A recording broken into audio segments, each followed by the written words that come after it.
बुलेटिनच्या सुरुवातीला महत्त्वाची बातमी आहे। प्रफुल्ल पटेल यांच्या निवासस्थानी राष्ट्रवादीची बैठक। राज्यसभा उमेदवारी संदर्भात ही बैठक आहे। राज्यसभेसाठी भुजबळांचं नाव आघाडीवर असल्याचं सूत्रांकडून समजतंय। खरं तर याच जागेसाठी नवनीत राणा यांनी उपमुख्यमंत्री सुनेत्रा पवार आणि खासदार पार्थ पवार यांची भेट घेतल्याची चर्चा होती। तसेच राज्यसभेची जागा राष्ट्रवादीची आहे आणि त्या जागेवर राष्ट्रवादीचाच उमेदवार असेल असं मात्र सुनील तटकरेंनी स्पष्ट केलं होतं।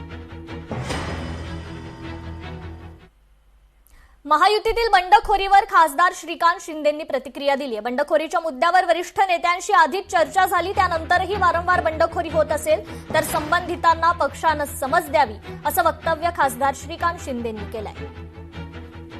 पक्ष जो आहे तो या ठिकाणी आपली ताकद जी आहे ती वाढवण्याचं काम प्रत्येक जण करत असतो आणि मला वाटतं निवडणुकीमध्ये जेव्हा जेव्हा या सगळ्या बंडखोरी झालेल्या आहेत, विधानसभेला झालेल्या आहेत, तेव्हा तेव्हा जे आहेत त्यांच्या वरिष्ठ नेत्यांबरोबर या सगळ्या गोष्टी ज्या आहेत त्या बोलण्याचं काम पक्षाच्या माध्यमाने झालेलं आहे आणि असं जर वारंवार कोण करत असेल तर त्याला जे आहे पक्षाने समज दिलं पाहिजे।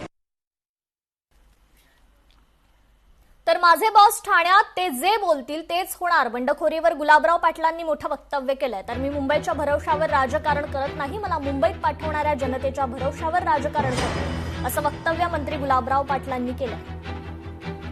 गुलाबराव पाटील काय बोलणार, विधान परिषद मध्ये बंडखोरी झाली त्याचं काय होणार।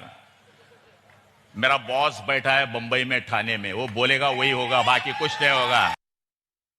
कोई माईचा लाल नाही तो जळगाव ग्रामीण मध्ये गुलाबराव पाटलाला धक्का लावू शकतो। मी तुमच्या भरोश्यावर राजकारण करतो, मुंबईच्या भरोश्यावर नाही करत।